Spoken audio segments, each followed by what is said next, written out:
Hello everyone, मेरा नाम है डॉक्टर मोहम्मद काशिफ और आज के इस वीडियो में हम बात करेंगे स्ट्रोक और पैरालिसिस के पेशेंट के बारे में। अब आपके सामने मैं ऐसे कोई 3 पॉइंट्स रखने वाला हूं कि स्ट्रोक और पैरालिसिस के पेशेंट को वो जो पॉइंट है उनके ऊपर ध्यान देना चाहिए। अगर आप उन पॉइंट्स के ऊपर ध्यान देते हैं तो आपकी जो रिकवरी है वो बहुत अच्छी हो जाएगी, आपका जो इम्प्रूवमेंट हो रहा है वो बहुत अच्छा होगा। तो एक बेसिकली एक टर्म होती है न्यूरोप्लास्टिसिटी। न्यूरोप्लास्टिसिटी को सबसे पहले हम समझ लेते हैं। न्यूरोप्लास्टिसिटी अपने आप में क्या है कि जब मान लीजिए कि स्ट्रोक की वजह से कोई हैमरेज हुआ है या आपके कोई ब्लॉकेज हुआ है, कोई क्लॉट आया है, तो आपके ब्रेन के हिस्से में कुछ डैमेज हुआ है। ठीक है, वो जो डैमेज आपके ब्रेन में आपके न्यूरॉन्स में हुआ है वो एक अपने आप में एक परमानेंट डैमेज है।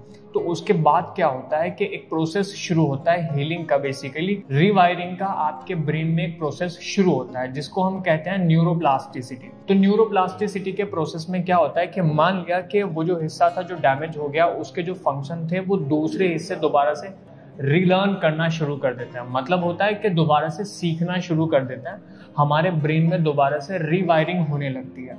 अब रीवायरिंग के लिए जरूरी है कि हम अपने दिमाग को, ब्रेन को, मस्तिष्क को वो चीजें दोबारा से सिखाएं। अब आपके सामने मैं ऐसे कोई 3 पॉइंट्स रखने वाला हूं, वो है आपकी डेली एक्टिविटीज। देखिए, जो पहले आप मान लीजिए कि आपका राइट हैंड अफेक्ट हुआ है स्ट्रोक की वजह से, तो आप जो भी काम पहले अपने करते थे कोशिश करिए कि दोबारा से उनकी प्रैक्टिस करना शुरू करें। मान लीजिए कि आप किसी ग्लास को पकड़ते थे, किसी कॉफी के कप को पकड़ते थे, आप डोर खोलते थे, तो दोबारा से ये जो एक्टिविटीज हैं जो आपकी दैनिक दिनचर्या पहले थी, उन एक्टिविटीज को दोबारा से करना शुरू करिए, उनकी प्रैक्टिस करना शुरू करिए।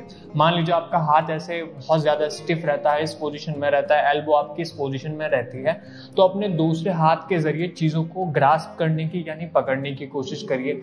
जितनी भी आपकी एक्टिविटीज हैं जो आप पहले किया करते थे, जो आप बहुत अच्छे से कर सकते हैं, जो भी आप कर सकते हैं उतनी ज्यादा आप जो है वो अपनी डेली एक्टिविटीज, जो डेली लिविंग एक्टिविटीज हैं, उनको करना शुरू करिए।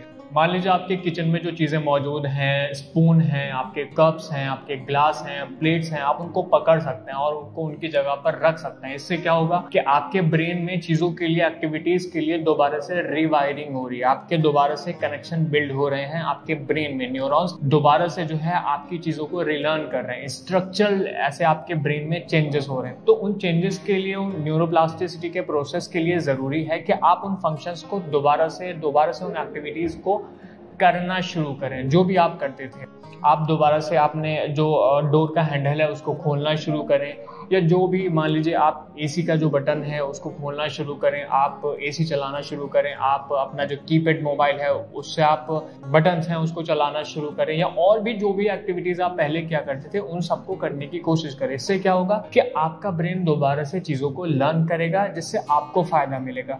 मकसद यही है बताने का कि आपके ब्रेन को दोबारा से चीजें लर्न होनी चाहिए। न्यूरोप्लास्टिसिटी का प्रोसेस तभी अच्छा होता है। तो कोशिश करिए जो भी एक्टिविटीज हैं आपकी डेली लिविंग की, उन्हें दोबारा से अपनी जिंदगी में शामिल करिए और अपनी अफेक्टेड साइड से चीजों को करना शुरू करिए। दूसरा जो पॉइंट है व्यूवर, वो है मेंटल प्रैक्टिस। देखिए, मेंटल प्रैक्टिस का यहाँ जो मकसद है आपको बताने का, वो सिर्फ इतना है कि जब आप चीजों को इमेजिन करेंगे कि एक्चुअली में मान लीजिए कि आपका जो है वो राइट साइड अफेक्ट हुआ है स्ट्रोक की वजह से, हैमरेज की वजह से, तो आपको बेसिकली क्या करना है, हमने क्या कहा कि हम न्यूरोप्लास्टिसिटी के प्रोसेस की बात कर रहे हैं। तो न्यूरोप्लास्टिसिटी के प्रोसेस में आपका इमेजिनेशन करना भी जरूरी है। इमेजिनेशन का मतलब कि मान लीजिए आप चेयर के ऊपर इस तरह से बैठे हैं या लेटे हैं, तो आप जस्ट इमेजिन करिए कि मैं अपने जो आपका हाथ खराब हुआ है, जिसमें हेमिप्लीजिया हुआ है, बहुत ज्यादा हाथ आपका उठ नहीं पा रहा है या बहुत ज्यादा कमजोर हो गया है, तो आप कोशिश करेंगे कि आप सोच रहे होंगे, आप चीजों को इमेजिन कर रहे होंगे, एजम्पशंस में ऐसे लेके जाएंगे कि मैं अपने हाथ से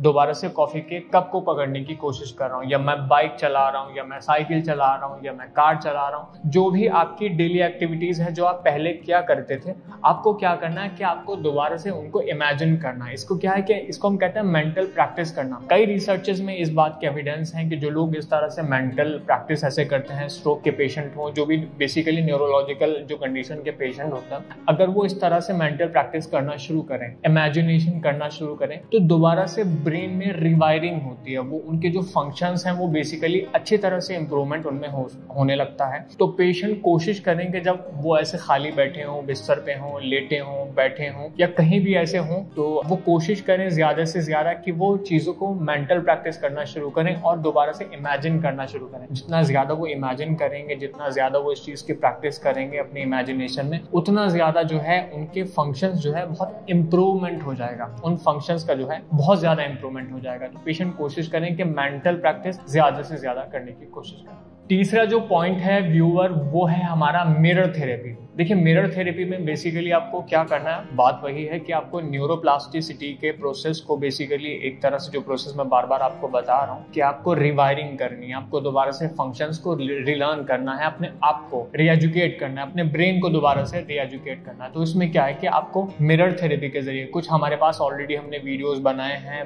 लिंक्स आपको दिए जा रहे हैं, तो उसमें आप देख सकते हैं कि आपको मिरर के सामने खड़े होना है या बैठना है, आपको वॉकिंग की प्रैक्टिस करनी है। या मान लीजिए कि जो हाथ आपका ठीक है या जो हिस्सा आपका ठीक है, आपको मिरर के सामने अपने उस हाथ को चलाने की प्रैक्टिस करनी है। मान लीजिए कि कुछ वीडियोस ऑलरेडी हमने इस रिगार्डिंग बनाए हैं कि मेरे इस साइड में मिरर रखा है और मेरा ये वाला हाथ ठीक है और ये वाला जो मेरा हाथ है वो स्ट्रोक की वजह से ऐसे अफेक्टेड हुआ है। तो मुझे क्या करना है कि मुझे अपने सही वाले हाथ से एक्सरसाइज करने की कोशिश करनी है। तो मिरर थेरेपी में बेसिकली ब्रेन के साथ क्या होता है कि ब्रेन को दोबारा से जो इलेक्ट्रिकल स्टिमुलेशन है वो शूट हो रहा होता है कि हाँ, जो दूसरा हाथ है उसको भी मुझे एक तरह से रिवायरिंग करनी है, दोबारा से उसके फंक्शन को जो है बनाना है, ठीक करना है, दोबारा से उन फंक्शंस को लेके आना है। तो आप कोशिश करिए कि मिरर के सामने आप जो एक्सरसाइज की प्रैक्टिस करें वो सही हाथ करने की कोशिश करें या वॉकिंग की प्रैक्टिस करें। इससे क्या होगा कि जो रिवायरिंग है आपके ब्रेन की वो अच्छी हो जाएगी, आपके न्यूरॉन्स जो हैं वो दोबारा से आपके फंक्शंस को रिलर्न करने लगेंगे। मकसद यही है कि आपका ब्रेन चीज़ों को दोबारा से सीखे।